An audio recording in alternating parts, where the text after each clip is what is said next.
Hey guys, Kagan's me another movie for guys, and like Knight of Cups, this is another movie that is not coming out till I believe January 15th, but it came out early because it was released in the UK early, so you can pretty much find it on sites like Solar Movie, things like that. That's how I found it, and this is a movie that I talked about in the movie preview, January movie preview with Movesies. If you guys haven't checked out the video, check it out. Of course, we do it every month, but I was interested just because we talked about it. I'm like, okay, I might as well watch it. And I saw a comment there. It's like, you guys can watch 400 Days right now. So I'm like, okay, I'll check it out.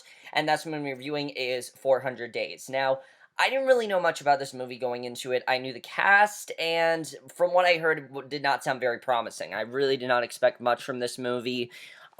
Mainly because of the fact that it's marketed by the Sci-Fi Channel, and you guys know that the Sci-Fi Channel makes really shitty movies that really are only meant to be seen when you have nothing better to do. In fact, I've heard most people say that you should just watch those movies when you're high or drunk, and then they're a lot better. And I can understand. I mean, the concepts they come up with, that's what they sound like. However, 400 Days seemed like a lot more grounded to me. Just the plot of this film and what it was about. It's not a movie from the Sci-Fi Channel, just so you guys know. It's marketed by the Sci-Fi Channel, but it is a theatrically released movie and is going to be theatrically released in the limited theaters. And that movie, like I said, is 400 Days. Now, I really knew nothing going into this movie. And coming out of it, I have to say the 400 Days is a lot better than what Sci-Fi has offered previously. But it's still a very confusing, very messy movie that I think could have been a lot better than it was, and definitely has a lot of problems. But let me get to the plot of 400 Days. The plot of this movie is really generic, but I think also very interesting. We have these group of astronauts, and some of them know each other, some of them don't, and basically they are going to this planet, basically, and they're in this simulator to study the long-term effects of space travel, and they're warned that there are going to be these unexpected challenges and scenarios that they must work through, and basically the movie is them trying to stay in this spaceship and then trying to get along, trying to get through this simulator. But then the movie turns into something completely different towards the second half, and I don't want to spoil, but that basically is the plot of 400 Days. And like I said, there's a lot in this movie that works and a lot that doesn't. The one thing this movie has going for it is the cast. Most casts in sci-fi films, they don't even care. They cast like the most B movie actors in B movies. That's what they do. They cast them in B movies, and they're usually really shitty.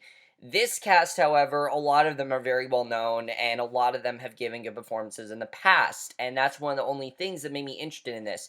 And I have to say that Brandon Routh is good in this movie. I thought Brandon Routh did a really good job as the character Theo Cooper. I thought he was a good character overall, despite the fact that I didn't necessarily care about his character. I think he was just very generic. Like in the start of the movie, he's in jail and he's coming back from jail. Like it's a very generic plot. He's quitting smoking and things like that. But I thought his charisma, he really had a lot of charisma in his role, and he really had that leader vibe that you should have. And definitely, Brandon Routh did a very good job, and definitely interested in seeing him in Legend of Tomorrow. That's really what this made me interested in seeing. Caity Lotz in this movie, I thought was okay. She was fine. I've seen Caity Lotz be a lot better than she was, and she was really good in this movie, especially towards the scene in the third half. I thought she was really great, and there's some good scenes regarding their past, because Brandon Routh and Caity Lotz's characters do have a past, and we focus on it a lot, which I did like finding out, and they have very good chemistry in this, but again, their characters, I just didn't find that interesting. I didn't really find their characters all that compelling, and my other thing with their characters, that a lot of it just made me really want to watch Legends of Tomorrow. I'm going to be honest with you, because of course these two are going to be Legends of Tomorrow. What this showed me is that they will work very well on the show, because they work very well here. They have very good chemistry, and I really like their characters. Ben Feldman, I didn't really care about his character at all. I thought he did a good job as a character of Bug, but again, not much to work with. However, Dane Cook in this movie is truly awful, and Dane Cook, he's not a good actor. He's not. I mean, he's so over the top, completely unnecessary, and I mean like unnecessarily over the top. And I'll tell you guys how over the top he is. There's a scene in this movie in the very beginning where he gets this porno mag, and this is his reaction. Like, he's so, like, overjoyed about it, and he's so happy about it, and he's just like, Like, just the look on his face is ridiculous, and he's described his character as like Jekyll and Hyde, and his character is so erratic all the time. He's always screaming. He's sometimes the funny one, but then there are times when he'll just start screaming and it doesn't work. His character was truly awful, and I really thought he did a bad job. He's one of the reasons I didn't like the movie as much as I did, because I didn't give a shit about his character, or really any of the characters in this movie for that matter. I didn't really care about most of them. And Tom Cavanaugh in this movie has, one of the things that people might want to see. He was fine in the movie, but I really didn't feel he needed to be here. The only reason I think he's here is because the movie needed a villain, and he basically does the same thing he did in The Flash. I just don't really know if it worked here. He did that same whispery tone he did in The Flash. I, I, I'm so happy with you, and now I know what it's like to have a son. That whole speech he gave to Cisco in The Flash when he killed Cisco and then Cisco wasn't killed because the timeline was erased, that whole thing. Spoilers for The Flash if you haven't seen it, but I'm sure we've seen The Flash. If you've seen this movie, you probably have seen The Flash, but he did the same exact whispery voice that he did in that movie, in the show, and it didn't really work here. I didn't really feel his character was necessary, and just overall, all the characters I didn't really care about. I thought all the acting was fine, but I didn't really care about the acting. The directing here by Matt Osterman, I thought was good. He had a good tone here. He portrayed the film in a very good way. But the tone in the movie sometimes I thought was a bit jumbled. Sometimes the movie went in this fun direction, and then a lot of times was very, very dark, and I didn't really feel there was enough of those moments that really balanced the tone. The tone I felt was a bit over the place at times, because there are times when we will flash back into the past, and it's all nice and light and everything, but we didn't really get much character, I feel. I feel we just find out that Caity, Lotz, and Brandon Routh have a past. I didn't really find out much else about the characters that I might have wanted to. And that was definitely a big problem. The directing for me, I didn't really care as much about their characters as I wanted to, and I thought the tone, like I said, was very jumbled. My biggest problem with the movie, though, and the thing that really brings it down, is the writing. The movie, it seems, is directed by two different writers, and is written by two different writers, and it's not. Matt Osterman did the writing to this movie, all of the writing. He didn't do anything, but to me, it seems like he had two different ideas for two different movies and tried to jumble both of them in this movie, and it really didn't work for me. Something this movie, I will say, gets very well is the idea of claustrophobia and the fact that these four people are stuck in this spaceship and they don't know what else to do. They start to turn on one another. And that was handled very well. And then there are points in this movie where they will start to get a bit paranoid and they'll think that there's something on the ship or that something bad is going to happen and they don't know if it's real or not. That I thought they portrayed very, very well. A lot of that was done very well. The psychological stuff I really did enjoy, and I think they did all that very well. My biggest problem with the movie is the last 30 minutes. I have no idea what the fuck was going on, and they don't try to explain it. And I know it's like, oh, it's a movie that they're not supposed to explain. Well, I do need some explanation in this movie. With a movie like this, I do need explanation, okay? This is not a movie that's trying to be deep in any way. It's a very straightforward movie, and it gets extremely confusing as it went on. All the last 30 minutes of this movie do is get completely confusing, and it really didn't work. I thought it was completely it went way too off the rails, and it really took me out of the movie, I have to say. I really feel the writing in the second half felt like a completely different movie, went a completely different direction than I wanted it to go in, and really didn't focus on the stuff that I feel it should have, and turned the movie into something a lot different. I did not like the way that was done. I definitely think they could have done it a lot better, and I don't like the way the movie really ended. I thought that was definitely very strange. So the writing is good and really good in the first half. I definitely will say some of the dialogue is pretty atrocious. I definitely will say that, but I thought the way they handled a lot of the elements was really good, and I definitely enjoyed that. The cinematography here was not terrible, surprisingly. It was not terrible. I think they had more of a budget than we think they did. It was not terrible. Some of the effects actually looked pretty good. I definitely will say that. Some of it looked really cheap. I definitely will admit, like, this spaceship itself looked very generic. I've seen space simulators look like that before. I've seen better space simulators in, like, NASA, things like, well, not like NASA, but like space, space museums. I've seen better space simulators there, but I'm not really going to complain about that. I thought that it was a fine cinematography overall, really not much there.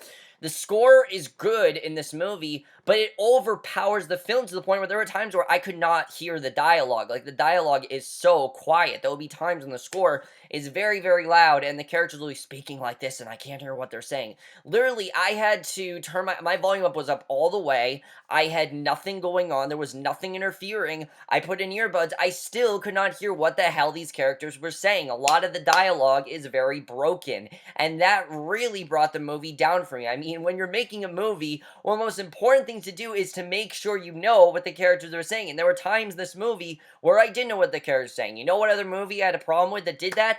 Hashtag horror. I'm sorry, guys. I say the word hashtag horror, I almost have a mini heart attack. But anyway, getting back to this movie, I thought the editing was okay. Definitely, I did feel the movie was a bit too short. Definitely, like when it started to get interesting, I wanted to see more. I wanted them to go back and maybe explain some things a bit more. Because the way the movie ended, I'm like, well, there could have been more to that. I would have wanted to see more of how, what they did, why it happened the way it happened. And now I'm going to talk about really what brought the movie down. I'm going to get into spoilers for this movie. If you guys haven't seen 400 Days, I don't think you really care. I don't think you do, but I would say that, you might want to check it out just because of the cast. It's nothing amazing, but if you do plan on checking out this movie, then don't watch Justice Review. But if you have seen it, which I think there is a large majority of people that have, then you can watch Justice Review. Okay, so here's my main thing with this movie. Of course, throughout the movie, they are, stuck in the space simulator for 400 days, and then, of course, seemingly they land on Earth. They get on Earth, and it's an apocalyptic wasteland. Here, I'm like, what the hell is going on? Why is Earth changed? Why is it like this? What's going on? And, of course, the whole movie, they don't know if this is a simulator or if it's not, and that's when the movie got very confusing to me. I understand the movie's trying to play with what's real and what's not, but the audience should be able to know what's real and what's not. I shouldn't have to guess, oh, that's real, that's not real. It didn't seem like that kind of movie. And the movie, I think, got way too, I think Matt Osterman went way too overboard on the science fiction elements in this movie. He tried to do this whole post-apocalyptic wasteland and tried to do this stuff like, oh, there are these creatures here and things like that. It just seemed like way too much to me. It really seemed like an overload of stuff that we really didn't need. When characters started to die, I really didn't care. Like when Bug left, I didn't really care. Cole, I didn't care. And then the final standoff between Theo and Zeal, Tom Cavanaugh's character, I didn't really care about it at all. I thought it was a whatever fight. I didn't really care about their fight at all. I didn't really find it that intense and really was not that into it, I have to say. Definitely really not into their fight at all. I thought it was whatever. Then the ending of the movie where it's seemingly all supposed to be the part of the simulation and the simulation's completed. Well, then why aren't the other two characters alive? Why did they die? Are we supposed to think that the space simulator would just let these two die? I mean, they said, we're gonna help you, we're gonna make sure that you get out there safely. The movie started with a montage of us talking about how this is gonna be safe and everything. So is the movie trying to play with us? I mean, that whole end of the movie, I thought was very, very confusing, and I could not figure out exactly what they were trying to do there. It really didn't work for me, and in the end, just really overcomplicated things. I would have wanted a bit more. Why are they doing this to them? Why would they put all these obstacles on there? What was the point in killing these two? Why didn't they die? Tom Cavanaugh, how was he a part of this? That's kind of what I want to know. What was going on there? Really, we don't know. And that really ruined a lot of the movie for me and really left me very unsatisfied as a viewer. And I know there's some movies that should end with ambiguous endings, but those are more in the sense that that's just how the movie needed to end. This movie, it didn't leave me satisfied. I really felt like I needed more, and when the movie was getting interesting, it just ended, and I really felt it didn't work for me. So that really is what made 400 Days, I think, a very confusing mess, and really made me not like the movie as much.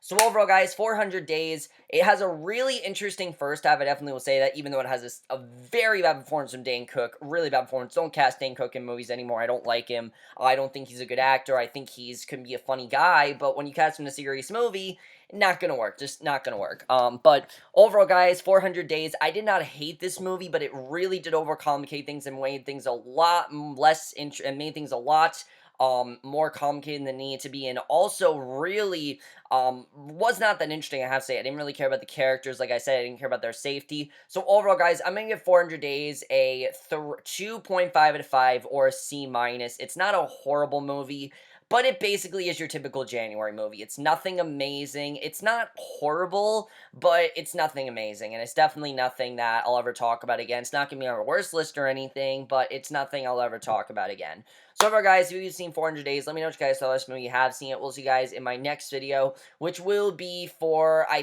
think, Jessica Jones. I know you guys want me to recap Jessica Jones. I'm going to try to do that, or will be for Billions. One of those two shows I will be recapping, and I will see you guys for that. Okay, bye.